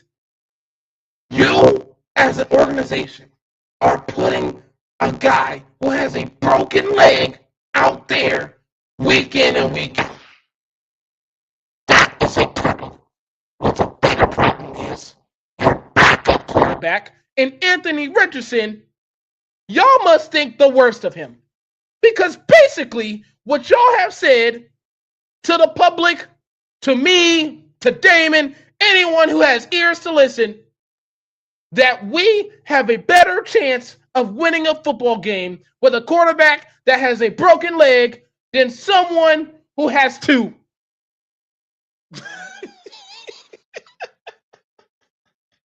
Are you serious? Are you serious? Be serious. You mean to tell me with a straight face you have more confidence in a quarterback that is playing on one leg that can snap off of any step? You have more confidence and more faith in him playing quarterback for your team than someone that has two healthy legs. That's a problem. Yeah, they did. That's a problem. They did. And they're still starting him, by the way. They're still starting him. Yes. With a broken leg. Yes. And look, I ain't trying to be funny. I wish that this isn't the case. But Anthony Richardson, my boy, let me tell you something, dog. Your career is done, buddy. Not in Indy. Not in Indy. You cannot be there. No, sir. No way. I don't know who takes you. I don't know who picks you up, but no, sir. No way. Indy is not it. Because it basically said, you are so bad that we'd rather have somebody play out there with a broken leg than your inaccurate ass. That's basically what they said. And that is a shame. Terrible. That's terrible. That's a shame. That's terrible. That's the Colts. That's one of the teams that have a good record in the AFC. Yeah, exactly. That team. Yeah, exactly. And the Broncos, don't even get me started with Denver, because I can't stand Denver, but yet they're 10-2 today. And you were there. You were there. They almost lost that game. They almost lost that game. Almost lost that game. Almost lost that game. I had to be out there on Sunday Night Football. So I had to work that game. Sunday Night Football. I'm out here in this cold, right? For a game that went into overtime. Went into overtime. I was like, you got to be kidding me. Of all nights, decide y'all want to play. Y'all both want to give each other the business. Y'all go in the overtime. So now I got to stay here longer and deal with this. Because now no one's leaving, right? Generally, people might start skating out or whatever, but no one's leaving. Yeah. They're all staying there because this game done went into overtime. Now, I love the new overtime rules because of the simple fact that at least both of you get a chance to possess the ball. So, right? Denver goes down the damn field. Touchdown. Oh, I said this game probably going to be over. What Washington do? Come on back down the field. Oh, yeah, we got it, buddy. Ooh, touchdown. We going for 2. I said, oh, man, here we go. Here we go. I was like, this place going to go crazy if Washington pulls this game off, right? What happens? Gets pressured. The guy was wide open. He would have walked in there. No one was near him. But the ball got batted down. And I was like, oh, my goodness. So, for the price of admission, that was a damn good game by Washington. I give them all the props in the world. With Mariota, let's say this again. They was led by Marcus Mariota. Not Jalen, but Marcus. Who are they talking about? They're bringing Jalen back next week. Jaden. Yeah. Like he didn't have one of the worst. See, this is what I don't get it. I don't get it. Your season is over. Had a dislocated elbow. Your season is over. You're not going to make the playoffs. Your last 2 games, your last 2 home games is against Philly and Dallas. You're not going to win even one of those games. I'm just calling a spade right now. Your season is over. There's no reason to put your franchise out there on that field. No reason. Mariota, you finishing out the season. Yeah, seriously. And then they was already announced that they have an overseas game next year. Is it really? Yes. I can't win for losing. Whoa, boy. Can't win for losing. Yeah. I can't win for losing. I can't win for losing. Okay. But so a hell of a performance by Washington. I give it to him. Hell of a, because I didn't think that game was going to be close at all. But it was. It was. So hell of a performance by Washington. I give you much props on that. But if they would have won that game, it would have been crazy around here. Crazy. That y'all had me go into overtime to work to get me home later. Yeah. I wasn't happy about that. I wasn't happy about that. But no, go ahead. What you going to say? No. So Denver, okay, almost lost to that team. Let me know if you heard that one before. Okay? They're 10-2. Be serious. Right. Okay? Right. That's your AFC. We just saw the Rams lose to the Panthers in a shootout, might I add, which I didn't see absolutely. Okay? Chicago is winning by the skin of their teeth with an inaccurate quarterback, which I didn't think was possible.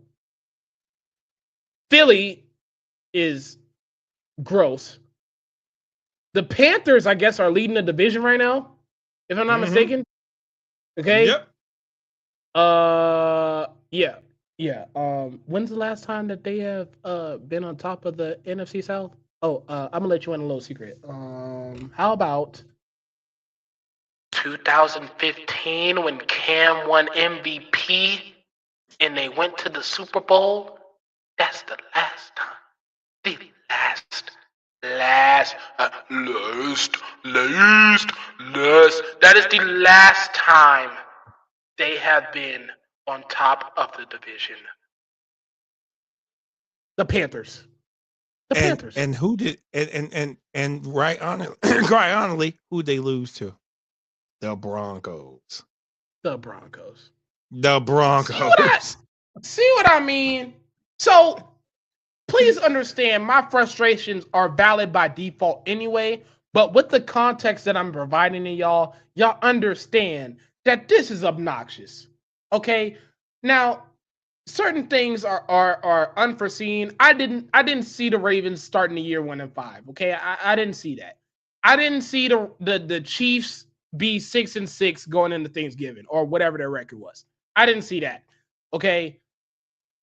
But come on. Like, are we serious? So even the good teams we had to have questions about because Drake May and the Patriots, who, by the way, I think this is so fucking stupid. Out of all the nicknames you could possibly give a quarterback, the nickname that you have for him is his own name. Really? How unique. How unique. Drake May. Are we serious? That's his nickname. Yep. That's his nickname. Okay. The Patriots. I'm going to say the top teams, okay? The Patriots, the Bears. What? Okay. Rams, Colts. No, I'm sorry. Rams, Broncos. Okay. Right. Philly, Colts. Panthers and what are we doing? What is this? What kind of football are we watching right now? What are no we one doing? knows. And then just to think, when these games happen on Sunday, stuff going to shift around again. Yeah, stuff going to shift around again because we got 2 hard games with the Patriots and who else we got to play? Who's the other hard team? Patriots and someone else. Those games ain't gonna be easy, right? Did y'all play Tampa already? I don't think we played them this year. Okay, so not Tampa. But it's somebody else. Yeah. Wait a minute. I'm about to tell you. Because our schedule does not get easier. Right. So after the Steelers, we have to play the Bengals again, right? Then after that, we go play the Patriots. That's not easy. Right? Ooh. Then we got the Packers in Green Bay, right? Oh. Then we end with the Steelers. Oh, that Packers and Lambeau's not pretty. No But you way. see, here's the thing. After the Steelers play us, they go play Detroit. Which have something to play for. They have something to play for. Yep. Yeah, so that's right. The thing of it is that this is not an easy stretch going down. That's why those games in the beginning of the season was very, very important. Very, very important. Try to knock them off. That we lost to teams that we had no business losing to. Now we getting down to the stretch that every game is important. Every game is important. Yep. So every game's a playoff game. Every game's a playoff game. Yep. Every game is a playoff game. So, oh my God. I think we've done enough ranting for the night. Oh, you know what? I'm not done because we got my favorite segment, and I think I have one that's gonna call for it again. It's gonna call for it. Yeah, go for it. Because I got one that you're gonna love. But go ahead. Okay. Now, obviously, the Minnesota Vikings have had a season from hell, given the fact that their quarterback that they decided to invest a top 15 pick in doesn't know how to throw a football, apparently. Terrible stuff. The brown bag, it goes to the quarterback that played in place of him on Sunday against the Seattle Seahawks. This guy went 19 of 30 and threw 4 picks. 2 of them were pick sixes. And he had more completions to the Seattle Seahawks defense than Justin Jefferson. In that same game where the Vikings defense held Sam Darnold under 200 yards passing and Jackson Smith-Njigba under 80 yards receiving. And yet the final score was 26-0. Be serious. Be serious. And if I'm in that Vikings organization, I am ashamed because I am watching Sam Darnold, the guy we could have paid money to, by the way, that Seattle had no problem paying. That guy who didn't even have a great game by the standards that he set this season, did not have a great game, and yet still shut y'all out 26-0. That guy could have been your quarterback for this season. And y'all don't have him. Instead, y'all have a quarterback in J.J. McCarthy that can't throw over 5 yards without it being picked off, let alone get a handoff right without it being fumbled. Y'all have a backup quarterback that is acting like he's Will Levis 2.0, and the only time he gets the ball out of his hands is if he's throwing it to the other team more than 3 times. He's acting like he's never played football before. It's almost like he shouldn't have been playing quarterback. It looked like he should have been in the UFL somewhere. That's how bad it was. Okay? I was shocked he was able to get 19 to 30. It was that bad. So the brown bag alone is going to go. I don't even know the name of this guy. I really don't. It was that bad. I don't even know his name. I'm going to just call him No Name for the sake of this segment. The no-name quarterback for the Minnesota Vikings on this past Sunday. You, sir, get a brown bag because you clearly need to know that the only way you get a completion is if you throw it to your teammates. That's the only time it counts as a completion. It does not count if you are throwing it to the other team for a touchdown. He threw more touchdowns to the Seahawks than he threw for the Vikings. Oh, hilarious. Hilarious. No way. No way. That's a brown bag within itself. You know what? I'm gonna even do a little bit different. We're in the Christmas spirit. I'm a little bit festive. This is a Grinchy brown bag, okay? You get to hold this one. Because I don't care if this looks like it's a Halloween. Forget about it. Don't pay attention to what's on here, okay? It's a Grinchy brown bag, and he deserves it. Because ain't no way you can be that inaccurate, but yet so accurate to the other team. Ain't no way. Be serious. I got you for this one. I got you. So, we talked about this earlier in the show. Everything. Okay. Say his name, and he might appear. And we don't say his name on the show. His name was said twice on the show. We're not doing the Beetlejuice special at all. So, this is a dual brown bag. NBC and the guy we're not going to mention, JG, we're not going to mention his name.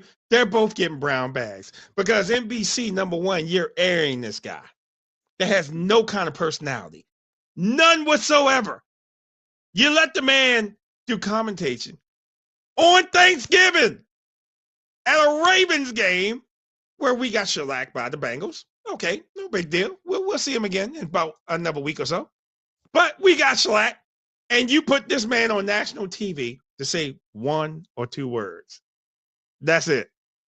and you had my man calling me in distress. You know something? I'm not watching this game because of him. So NBC, you need to get yourself together because putting this man on TV is not TV.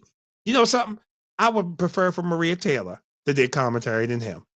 Okay, she would have. She probably would have knocked it out the park. I would have preferred that than preferring him on our national TV to end our Thanksgiving. That ended our Thanksgiving. Just Matt, that you had all this good food that you ate. And you're sitting there and you're watching the games.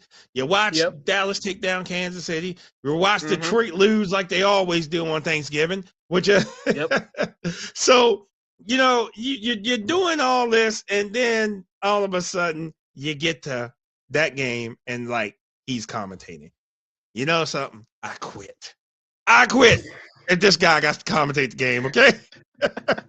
So NBC and the guy's name we don't mention, y'all both get brown bags. Matter of fact, give me an address. I will mail it to you, okay? I'll mail y'all both some brown bags. Oh, okay. Have another one. You know, usually we talk about teams having bad games. We talk about players who individually had a bad game.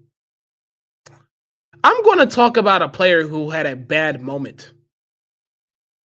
Monday night, we watched the New York Football Giants and the New England Patriots play each other. And when the game was 17-7, with the opportunity for the Giants to make it a one-score game, their kicker and Young Wake, I guess I can't say this name without getting it censored. Okay, Young Hoku. Okay, hope I said it right without me getting blacklisted. Okay, he who has already been shipped around the league so many times because he couldn't already kick a football in Atlanta. He is lining up to kick a field goal to trim the lead down to a single possession score for the Giants. It's a 46-yard field goal, so it's a little, it's a little bit, little ways away, but not too far. And this man proceeded to line himself up, run, and to hit the field so hard with his foot that it didn't kick the ball at all. Oh. I need y'all to understand that. It's a field goal where literally the heebie-jeebies of somebody coming off the edge to block it off is slim to none. And this guy proceeded to do his own version of a fake kick by kicking the ground instead of the football. Young Hoku, you, sir, bro, I don't know if you still have a roster spot, but if you don't, it's understandable. Because off of that moment alone, that is the biggest brown bag I have done since Tua. Okay? This man ran up, and Shannon Sharp said this, and I can't unsee it now. He said, I haven't seen anything like this since Charlie Brown. And then I was trying to figure out what he was talking about.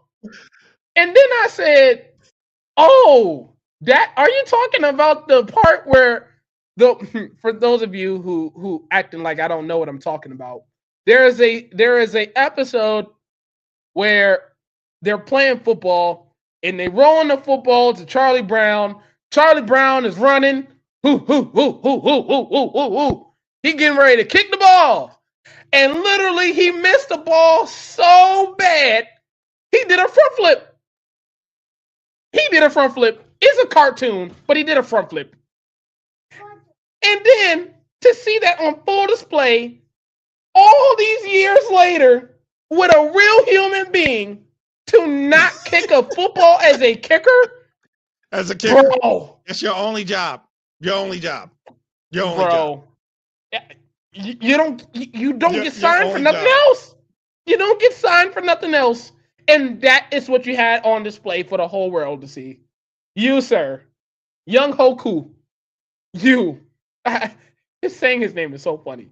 Young Hoku. You, sir. Get a brown bag. Not for your foot acting like a hoe, but literally everything else preceding that, your whole career, for the most part, has been a little hoe-ish. So, with that being said, you get a brown bag off of that alone, sir. That alone. That was ridiculous. Hilarious. I'm out of bags this week. You're out of bags? I'm out of bags. Do I have another one? I do have another one. Come on. Let's go to Washington, D.C. And let's also, I'm going to do a 2 team on this one. Let's go to Washington, D.C. and let's go to Indianapolis. 2 organizations that would rather have people who are dealing with injuries to start for them than the backups that is behind quarterbacks. them. Now you know you're wrong. Now you know you're wrong for that. You know you're wrong for that. Yes, absolutely. And you know what? For Jaden Daniels and Daniel Jones alike, all I'm gonna do in this darkness retreat is they have blessed me. I'm trying to tell you, they blessed me, y'all. For y'all, I'm gonna pour one out for y'all, cause y'all should not be out there. Y'all should not be out there. And y'all gonna be out there and y'all gonna get hit. And y'all gonna get hit again and again and again. And listen. That's sad. That's so sad. And look, I'm pouring one out for y'all. That's it. That's all I got. I think everybody else I have dedicated a lot of time and effort and energy into, and it's not enough energy because I'm still in the darkness retreat. So the lights aren't on. I don't even know how I'm having connection with you right now, but I think I got that out the way. I think I got everybody I need to get out the way, and that'll be that.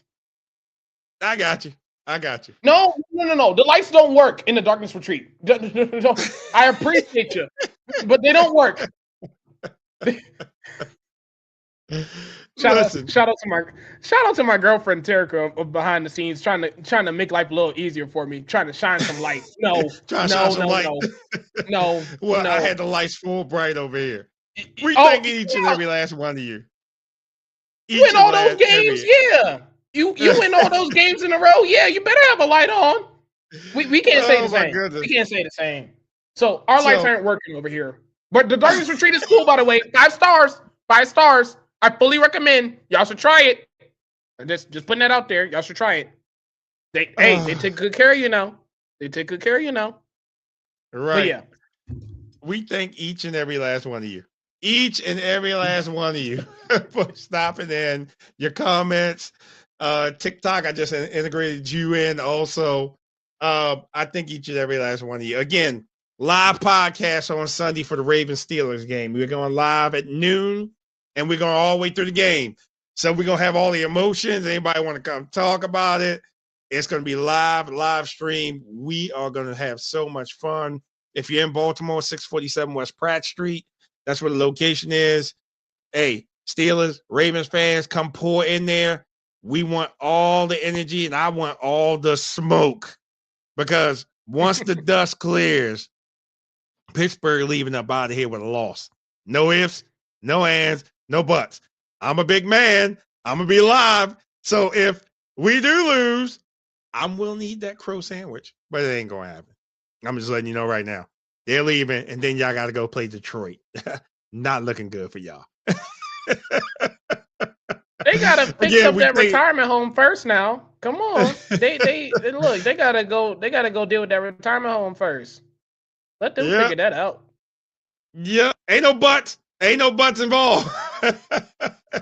Ain't no buts. Again, we gonna catch you either Tuesday or Friday. One of them 2 days we're gonna catch you, and we're gonna do this whole recap of the week. One of the days, Tuesday or Friday, somebody gonna be crying on Tuesday or Friday. It won't be me. I'm just saying, it won't be me at all.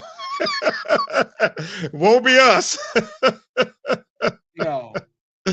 Oh my goodness. We thank you. We'll see you next week.